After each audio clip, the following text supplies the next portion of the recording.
설날이 1년에 2번이 있어서 얼마나 좋은지 모릅니다. 우리가 송구영신 예배를 드리고 신정을 보내면서 올해는 이렇게 한번 살아봐야 되겠다 결정을 하고 한 달, 2달 정도, 또 한 달 보름 정도 살아보면 이거는 계획이 조금 뜻대로 안 되는구나. 이거는 좀 어려운데 좀 수정해야 되겠다. 뭐 이런 일들이 생기잖아요. 그래서 충분히 리허설을 해보고 이제 언제부터 시작하는 겁니까? 구정부터 시작하는 거예요, 다시. 저와 여러분이 이 리허설 기간을 잘 보냈기 때문에 다시 정비해서 새해를 맞이하시고 올 한 해는 하나님께서 하나님 앞에서 작정한 모든 일들을 이루시는 한 해가 되기를 주의 이름으로 축원합니다. 오늘 예수님의 공생의 초기의 이야기를 좀 나누려고 합니다.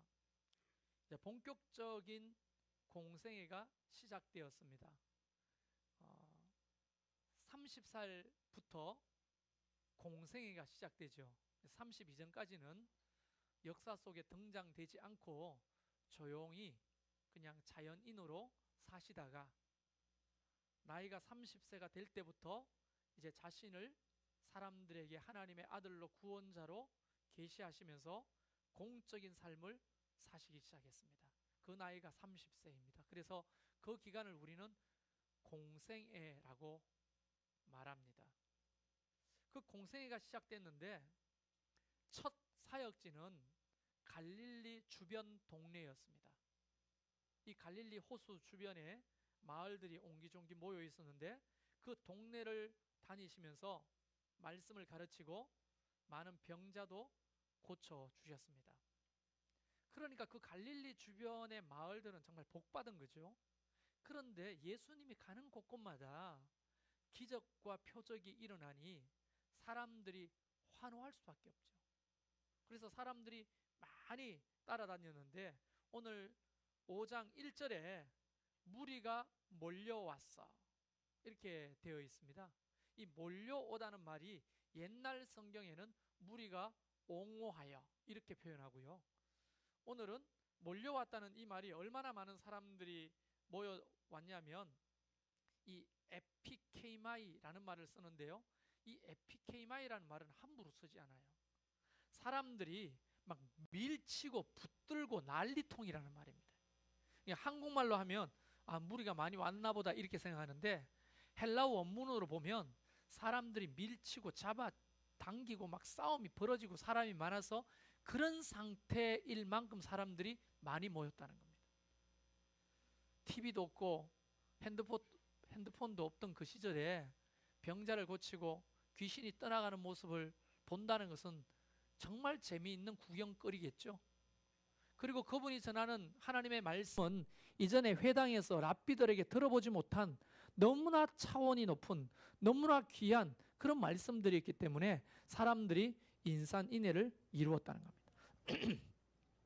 어느 날 예수님이 어느 날 아침도 다른 날과 마찬가지로 갈릴리 호숫가에서 말씀을 전하는 거예요. 여기 보면 갈릴리 호수의 이름이 게네사렛 호수라고 되어 있죠. 여러분 상식적으로 몇 가지만 알고 넘어갑시다. 게네사렛, 디베랴, 갈릴리 다 똑같은 말이에요. 똑같은 호수입니다. 여기 나오는 게네사렛 호수라는 말은 이 구약 시대 때부터 사용하던 용어를 쓰고 있는 거예요. 신약 시대는 갈릴리라는 말을 썼어요. 그리고 로마가 주둔하고부터 로마 표기로는 디베랴라고 부르는 겁니다. 똑같은 말인 거예요. 그런데 이제 구약 시대부터 불렀던 이 게네사렛 호수가 가장 오래된 이름인 거죠. 이 게네사렛 호수 옆 추측을 해보면 베드로의 집이 있었던 가버나움으로 추측이 됩니다. 가버나움이라는 동네요. 예수님의 주 사역지예요. 그 교회가 어디 있습니까? 소재지가 어디예요?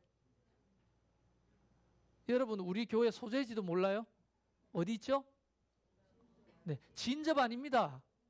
오남이에요, 여기가. 놀랍죠? 오남업 양질입니다. 우리는 진접에다 개척했는데 하나님이 오남으로 옮겼어요. 근데 두 발만 뛰면 진접이야. 꼭 경계선에 우리가 있는 겁니다. 그것처럼 예수님이 가버나움이 주 사역지였어요. 가버나움이 어떻게 보면 본부고, 그 다음에 센터고 그런 거죠.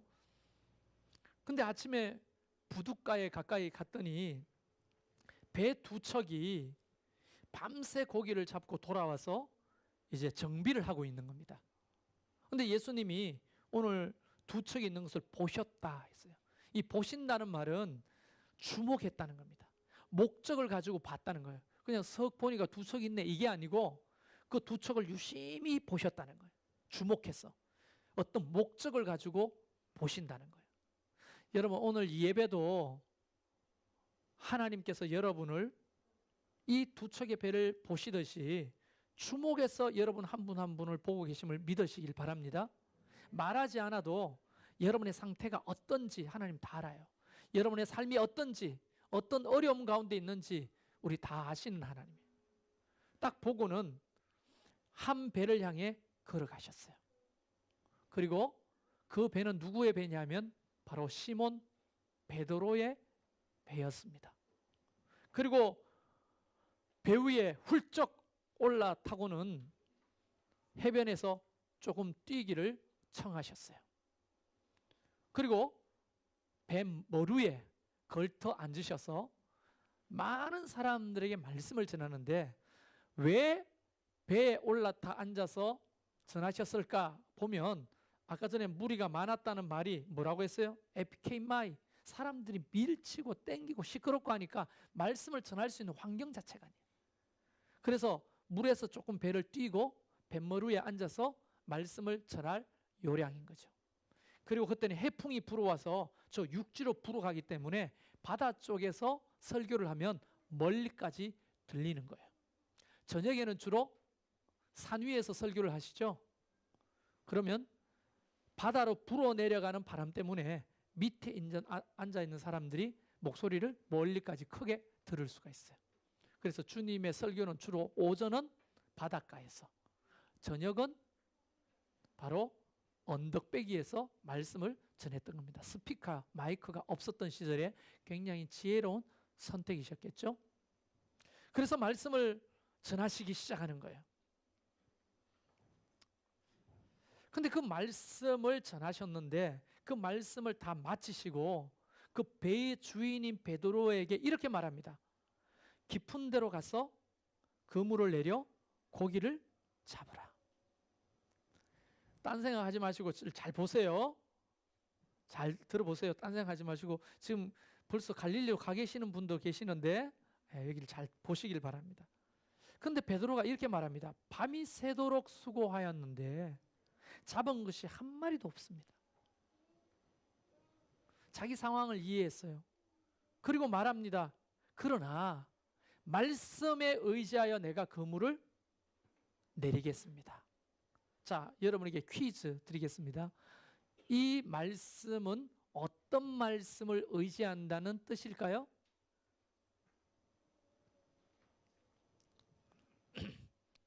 깊은 데로 가서 그물을 내려 고기를 잡아라 이렇게 명령하신 그 말씀일까요? 아니면 자신의 배 위에서 얼마 동안 설교했는지 모르겠어요. 그러나 한참을 하나님의 말씀을 전하셨잖아요. 예수님이. 그 말씀을 의지한 것일까요? 자, 누가 이렇게 했습니다. 고맙습니다. 2번. 처음에는요 1번이라고 대부분 사람이 생각하고 있어요.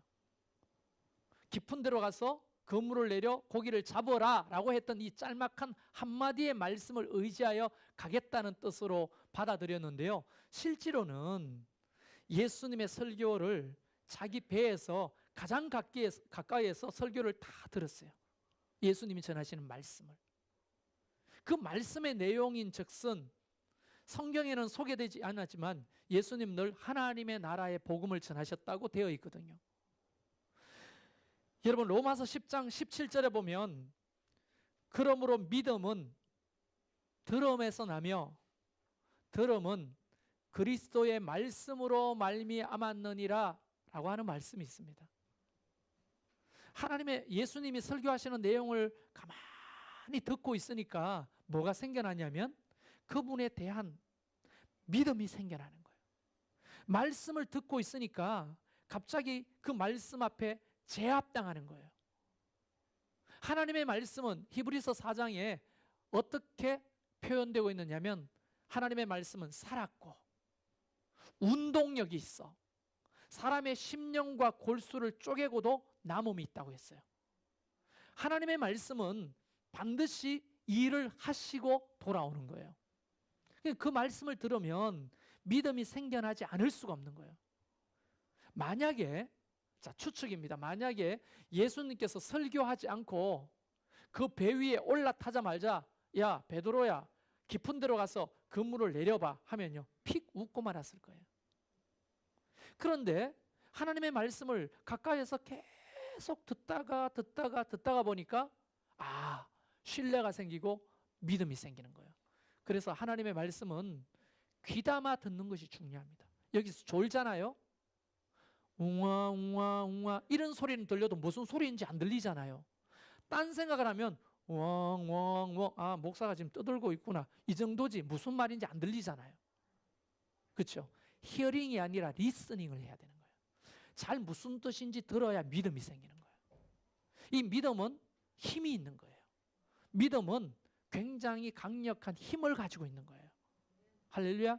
그래서 믿음이 생기고 싶은 사람들은 말씀을 경청하는 게 중요한 거예요.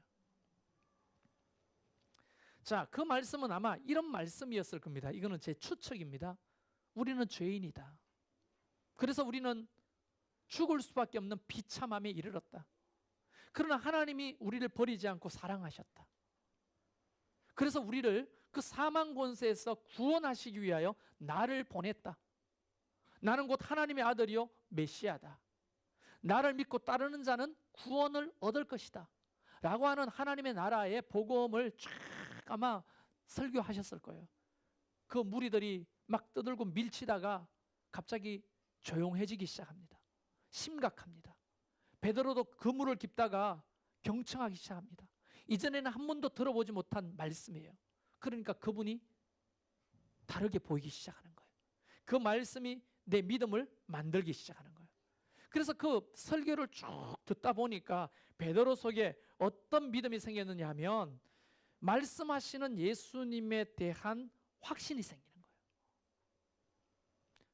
그분을 뭐라고 말합니까? 선생님, 5절에 그렇게 말하잖아요. 선생님, 우리들이 밤이 새도록 수고하였을 때 잡은 것이 없습니다. 이렇게 말하잖아요.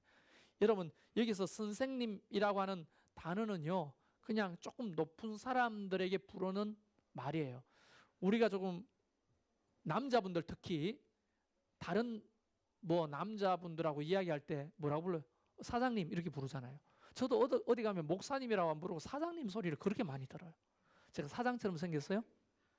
어디 식당에 가도 사장님 뭐 김치 더 드릴까요? 이렇게 말하는 거예요. 아저씨가 사장님 이렇게 말해요. 또 뭘 사러 가도 사장님 이거 맞을 것 같은데 이거 한번 보실래요?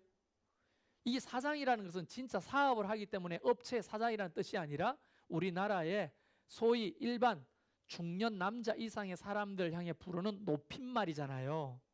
그것처럼 선생님이면 그때 당시에 그냥 일반적으로 좀 나이 든 사람을 높여 부르는 존칭에 불과한 거예요.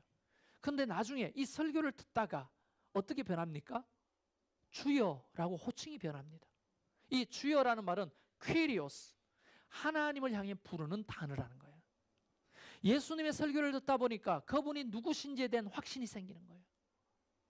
그리고 그 한마디의 말씀, 깊은 데로 가서 그물을 내려 고기를 잡으라 하는 그 말씀도 신뢰가 가고 마치 그렇게 될 것 같은 믿음이 생겨나는 거예요. 여러분, 이런 믿음이 오늘 말씀을 듣고 다음 주도 말씀을 듣고 여러분이 또 말씀을 읽고 할 때마다 생겨나기를 주의 이름으로 축원합니다. 그러니까 신앙은요, 말씀을 들어야 성장하는 거예요. 믿음은. 예배당에는 결석 안 하고 여러분의 이름에 스티커가 계속 붙어요. 근데 신앙은 안 자라. 그러면 추측해 보는 거예요. 왜 이 사람이 작년이나 올해나 믿음이 안 자라지? 5년 전이나 지금이나 왜 믿음의 수준이 그 모양일까? 그러면 어떻게 추측할 수 있어요? 몸은 여기 와 있으나 말씀을 경청하지 않는다라고 하는 결과가 나오는 거예요. 하나님의 말씀을 들으면 믿음이 생겨나지 않을 수가 없어요. 저는 여러분이 하나님의 말씀을 들을 때마다 졸지 않고 딴 생각하지 않고 경청하기를 주의 이름으로 축원합니다. 자, 이 말씀은요 베드로에게 또 어떤 결과를 주냐면 자기 포기의 은혜를 가져다 줬어요. 뭐라고요? 자기 포기. 여러분, 자기 포기를 다른 말로 말하면 자기 부인 또는 자기 복종 또는 내려놓음, 다른 말로 깨어짐, 이런 단어들로 설명할 수가 있습니다. 자, 이런 겁니다. 주님이 그렇게 말했죠. 깊은 데로 가서 그물을 내려 고기를 잡아라 라고 했을 때 밤이 새도록 수고했습니다. 자기 말이에요. 밤이 새도록 수고했다고 했어요. 이 수고라고 하는 것은 뼈마디가 다 쑤실 정도로 모든 진액이 빠진 상태예요. 여러분, 그때 당시에 이제 뭉쳐서 이야기하면 그물질을 할 때 그 그물 있잖아요. 고기 잡는 그물이 우리가 생각하는 투망이나 또는 뭐 배에서 어부들이 사용하는 그런 아주 가는 나이론 실로 만든 그물이 아니에요. 2000년 전에 그물은 뭐로 만들었냐? 우리나라 한지처럼 나무 껍데기로 꼬아서 만든 그물입니다. 그렇기 때문에 그 나무 껍데기에 물이 묵으면 얼마나 무겁겠어요? 그건 한 사람이 그물질을 할 수 있는 무게가 아니에요. 물에 한번 들어갔다 하면은 여러 사람이 붙들고 함께 끌어올려야 되는 거예요. 그리고 그게 요즘 그물처럼 나이론 줄처럼 질기겠어요? 금방 툭툭 그냥 돌에 걸리고 하면 툭툭 끊어지는 거예요. 깊은 데서 그물질을 하는 것은 바보들이 하는 거예요. 주로 해변 근처에서 그물을 던졌을 때 땅바닥에 내려앉을 깊이 정도에서 고기를 잡는 거지, 그물을 내렸는데도 불구하고 그물 바닥이 저 바다 밑바닥에 내려앉지 않는 깊은 데서는요 고기를 잡을 수가 없는 거예요. 여러분, 투망질을 바다에서 하면 고기 잡혀요, 안 잡혀요?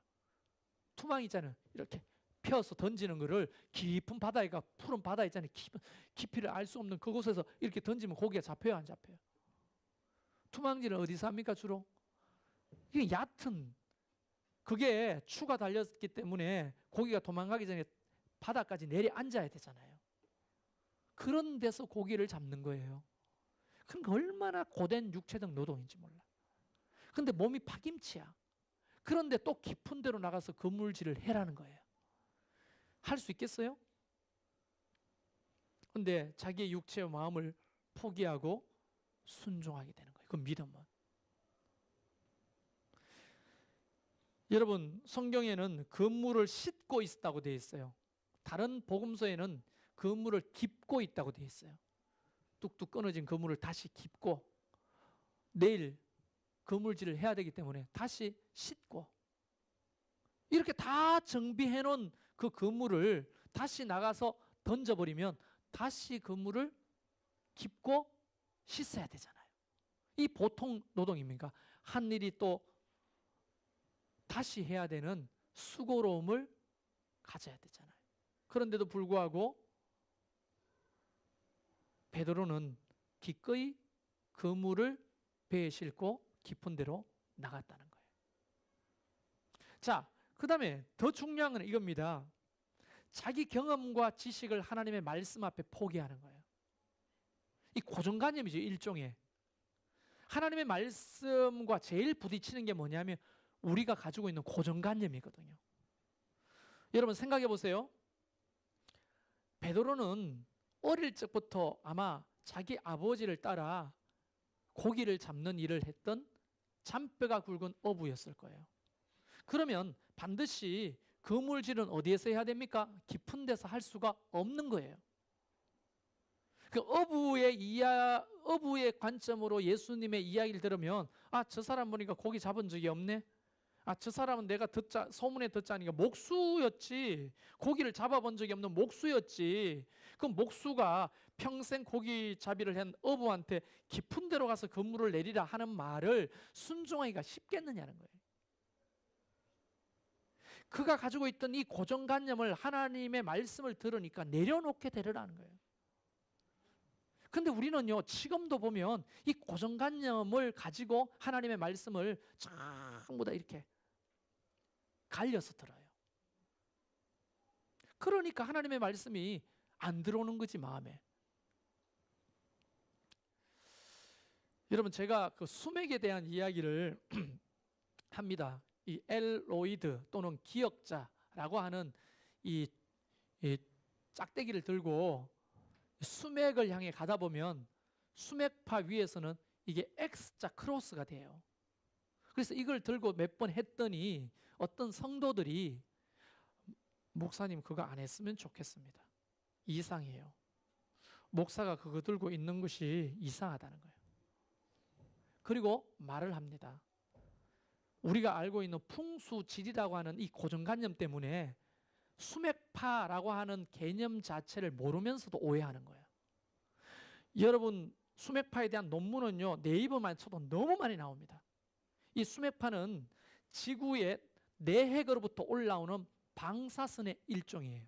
방사선. 이 방사선은 사람의 호르몬을 교란시키고 호르몬을 탈수시켜요. 그래서 각종 질병이 생기는 원인이기도 하는 거예요. 그래서 미국 PDA, 식품 어디라고 하죠? PDA를? 거기서는 이것에 대한 굉장히 해로움을 이미 만방에다 알리고, 건축물을 지을 때도 이 수맥파를 차단하지 않고서는 건축 허가가 나지 않습니다. 독일도 마찬가지고. 그런데 목사가 수맥파에 대해서 이야기하면 미신이라고 생각하는 것은 고정관념에 불과한 거예요. 여러분, 이 수맥파가 가지고 있는 피해는요, 막대하거든요. 기계도 빨리 상하게 할 뿐 아니라 사람의 몸도 상하게 하고 암도 걸리게 하는 주범인 거예요. 그래서 이제 제가 말씀을 드릴게요. 이쪽에 수맥이 흘러요. 우리 예배당은. 그래서 여기 앉은 사람이 잘 졸아. 그래서 잘 졸려본 사람은 이쪽으로 앉아 주시길 바래요. 딱 요 기점으로 여기가 수맥이 흘러요. 재보면. 근데 여러분, 이런 얘기를 할 때 풍수지리라고 하는 고정관념 때문에 목사를 이상하게 본다는 것 자체가 너무 안타까운 거예요. 여러분, 제가 그런 걸 할 때 책을 안 찾아보겠어요? 논문을 안 찾아보겠어요? 과연 목사가 그런 걸 들고 다니면 성도들이 뭐라고 생각하는지 생각 안 하겠어요? 그래서 이 논문, 저 논문, 이 문헌, 저 문헌을 찾아보면서 이 수맥파가 가지고 있는 피해에 대해서 얼마나 많이 찾아봤겠어요? 우리의 고정관념은 내려놓기가 굉장히 힘듭니다. 그래서 쉽게 목사를 판단하게 되는 거예요. 여러분, 풍수지리에 대해서도 얼마나 많이 공부했겠어요? 여러분이 풍수지리에 대해서 이야기하면요, 저랑 논쟁할 정도, 내가 성도들이 물어오면 논쟁할 정도로 준비해야 되겠다고 풍수지리에 대해서도 많이 공부했어요. 근데 풍수지리는 정말 미신과 많이 붙어 있는 거예요. 그런데 수맥파에 대해서는 전자파, 자기장파, 수맥파는요, 과학입니다. 그걸 모르면서 목사가 미신에 빠졌다 또는 뭐 이단에 빠졌다 그렇게 말하는 건 너무 안타까운 거예요. 고정관념에 불과하다는 거예요. 그게. 여러분, 베드로도 그렇지 않았겠어요? 내가 평생 어부짓을 했는데, 아니 목수가 깊은 데로 가서 건물을 내리라고 하는 말이 그게 귀에 들어오겠냐고요. 그런데 하나님의 말씀을 들으면 믿음이 생기고 나의 고정관념과 지식을 내려놓는 포기가 그곳에서 생기는 거예요. 할렐루야. 그게 생겨야 지성의 확장이 일어나는 거죠. 그게 생겨야 우리의 삶에 폭이 넓어지는 거죠. 만약 제가 우리 집사람 치료하는 데 가가지고 그 영감 선교사가 이걸 들고 암을 내고 수맥이 어쩌고 저쩌고 할 때, 아, 야, 여긴 아닌가 보다, 돌아가자 했으면 우리 집사람 옛날에 죽었을 수도 있어요.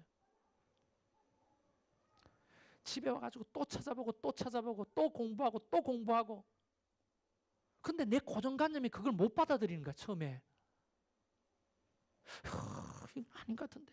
왜냐하면 내 머릿속에는 수맥파의 이해는 없고 뭐가 있어요? 풍수지리에 대한 고정관념만 있으니까. 책을 찾아보고 공부를 해보니까 이거는 지구과학이에요. 양자 물리학이고. 베드로는 믿음이 생기니까 그것을 딱 내려놓게 됐다는 거예요. 여러분, 저와 여러분이 하나님의 말씀 앞에 고정관념이 이기지 않기를 주의 이름으로 축원합니다. 하나님의 말씀 앞에서는요, 우리의 지식과 경험이 다 내려놔야 돼요. 누가복음 9장 23절, 마태복음 16장 24절에 보면 예수님이 이렇게 말씀하셨어요. 굉장히 중요한 말씀이에요. 자기를 부인하고 십자가를 지고 나를 쫓을 것이니라. 처음에 십자가를 지고 주님을 쫓는다는 말의 전제가 뭐예요? 자기 부인이에요. 자기 부인. 자기 부인은 뭐예요?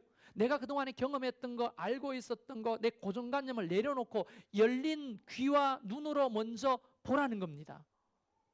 그렇지 않고서는 우리가 주님을 쫓을 수가 없는 거예요. 고린도후서 10장 5절과 6절에는 여러분 더 정확하게 이렇게 이야기합니다. 하나님을 아는 것을 대적하여. 우리의 고정관념이 하나님을 대적하게 되는 거예요. 높아진 것을 다 무너뜨리고 우리의 교만함이 무너지고 모든 생각을 사로잡아 그리스도에게 복종하게 하니. 우리의 모든 생각을 그리스도께 복종해야 되는 거예요. 내가 공부를 많이 해가지고 박사가 된다 할지라도 그 지식이 주님의 말씀 앞에는 복종돼야 되는 거예요. 왜냐하면 그 세상의 과학적인 어떤 지식이 하나님의 말씀과 상충될 때 우리는 과학이다, 쉽게 과학의 편을 선도할 수 있지만 하나님의 말씀이 그렇다면 그럴 수 있는 거예요. 여러분, 죽은 나사로가 4일이 됐습니다. 무덤 안에서. 냄새가 이미 났다고 하는 것은 모든 세포가 괴사됐다는 말이잖아요. 재생이 불가능하다는 말이잖아요. 그런데 나사로가 무덤 밖으로 나왔잖아요. 예수님이 나사로야 나오라 라고 했더니 그 말씀이 어떤 말씀이에요? 창세기 1장에 말씀으로 천지를 창조하실 때 그 말씀이잖아요. 네셰마 하이라고 하는 거예요. 새롭게 하시는 그 영이 들어가면 흙으로도 살아있는 생기를 만드시는데 왜 썩은 몸을 새롭게 못 하시겠냐고요. 그래서 여러분, 몸에 육신의 질병을 가지고 있는 모든 자들이 믿음을 가지십시오. 하나님이 말씀으로 낫는다 하면 낫는 거예요. 하나님 의사는 안 된다 하더라도 하나님이 된다면 낫는 거예요. 여러분, 서울대 아산병원, 삼성병원 내놓으라는 의사들이 안 돼라고 말했지만 하나님이 돼 하면 우리는 뭘 선택해야 됩니까? 아니에요. 많은 사람들이 전부 다 의사의 말을 따라가요. 항암 안 하고 수술하면 다 죽는 줄 알잖아요. 저는 그동안에 1년, 2년이 다 가까이 되어 1년 반 동안 수술하고 항암하고 죽는 사람을 더 많이 봤습니다. 수술 안 하고 항암 안 하고 방사성 안 했을 때 살아있는 사람이 더 많아요. 의사들의 말이 다 틀린 건 아니지만 우리는 자꾸 하나님의 말씀보다 과학을 신봉할 때가 많습니다. 그런데 오늘 바울도 그렇게 말하잖아요. 모든 생각을 사로잡아 그리스도에게 복종시켜라. 하나님의 말씀이 우리에게는 더 우선이 되기를 바랍니다. 그래서 베드로는 이제 어떻게 합니까? 말씀을 의지하고 자기를 포기하고 자기를 부인하고 자기를 복종시켜서 노를 쳤습니다. 상식적으로 말도 안 되는 그 깊은 곳으로 가는 거예요.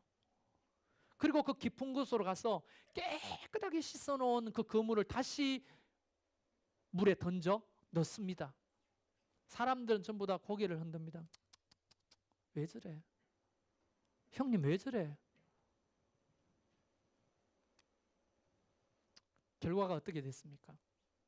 성경은 굉장히 빠르게 그 내용을 이야기하고 있습니다. 그렇게 하니라고 되어 있어요.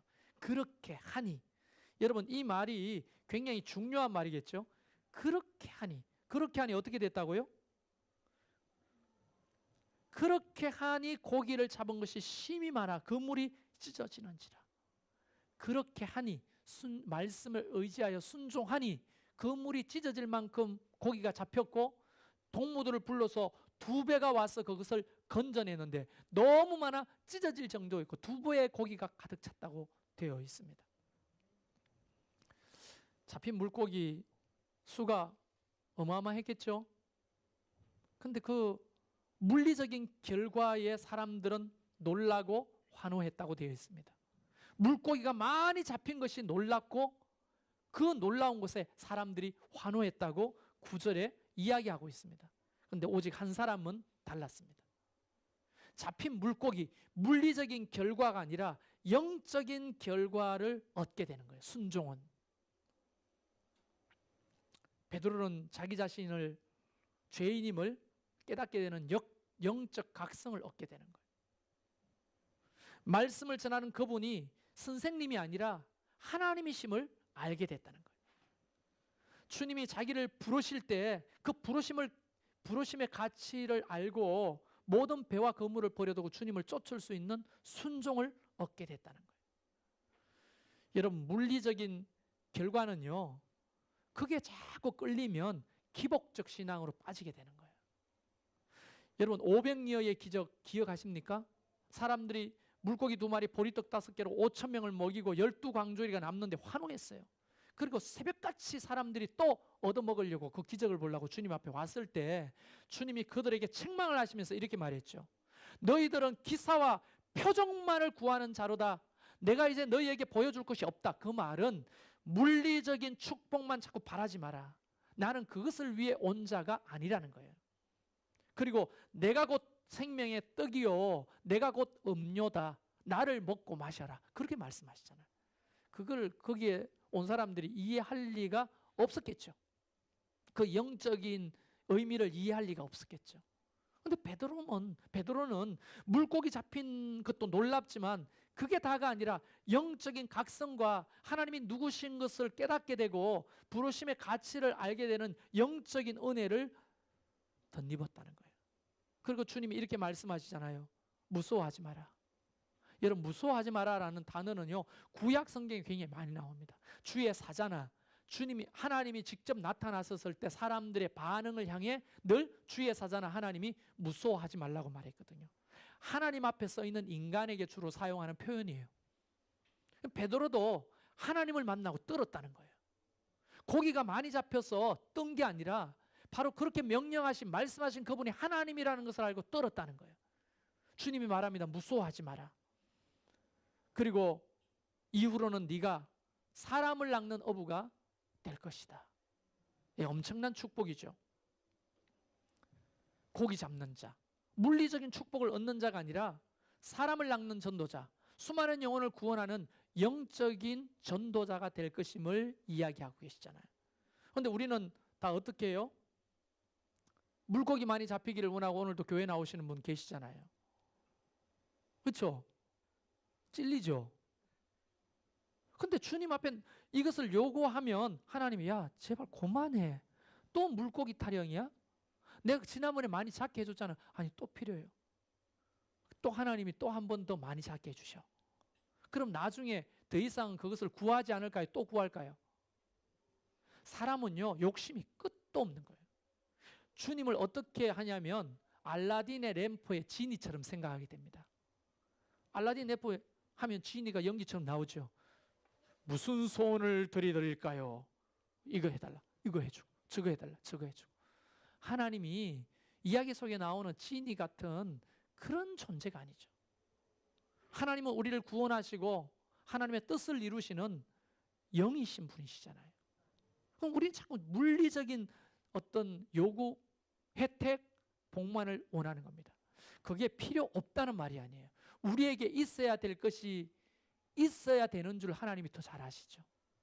그런데 그것을 구하지 않고 자꾸 우리가 하나님의 뜻을 구하게 되면 다른 것들이 채워지는 은혜가 있거든요. 이 논리를 파악하는 게 중요한 거예요. 그래서 요한 3서 1장 2절에 보면 사랑하는 자여, 그리고 뒤에 나오는 말이 뭐예요? 요한일서 3장 1절 2절 제가 딱 이야기하면 아, 그 말씀이라고 다 아는 거예요. 조선 사람들 모르는 사람 아무도 없어요.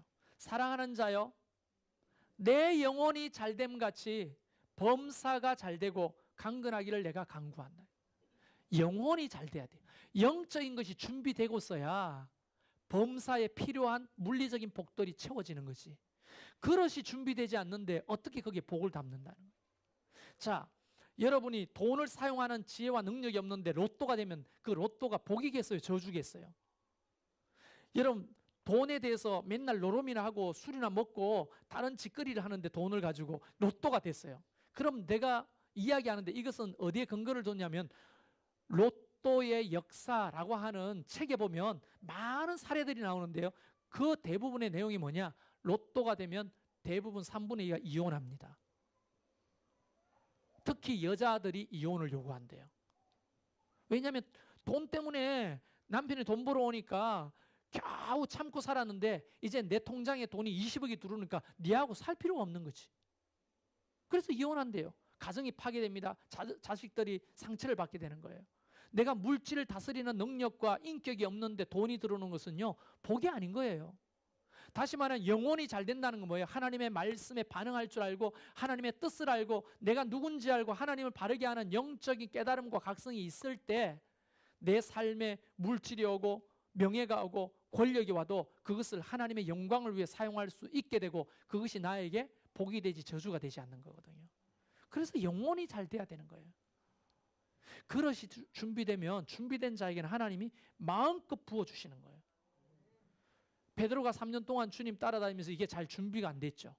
그런데 준비가 딱 되니까 하나님이 성령을 부으시고 그 베드로가 얼마나 많은 위대한 일을 해냅니까?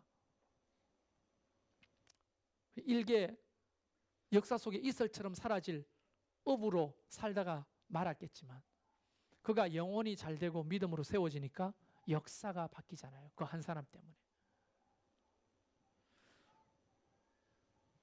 말씀을 좀 정리해 봅시다. 오늘 우리는 말씀을 들을 때 여러분이 어떤 태도와 자세를 가지고 말씀을 듣는지 모르겠으나 그 말씀을 들을 때 하나님의 은혜가 여러분에게 있기를 위하여 사모하시고 경청하시길 바랍니다.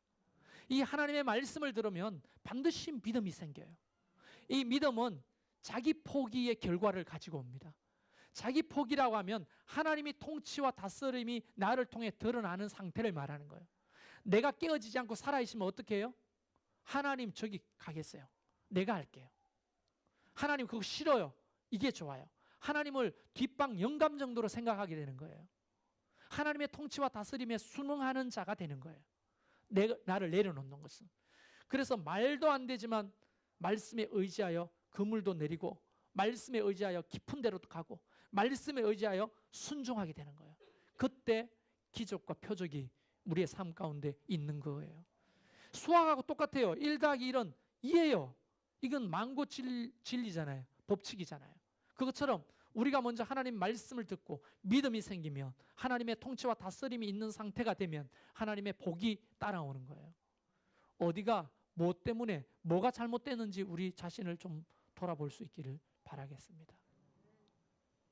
새해에 다시 한 번 더 하나님의 말씀 앞에서는 저와 여러분이 되기를 주의 이름으로 축원합니다.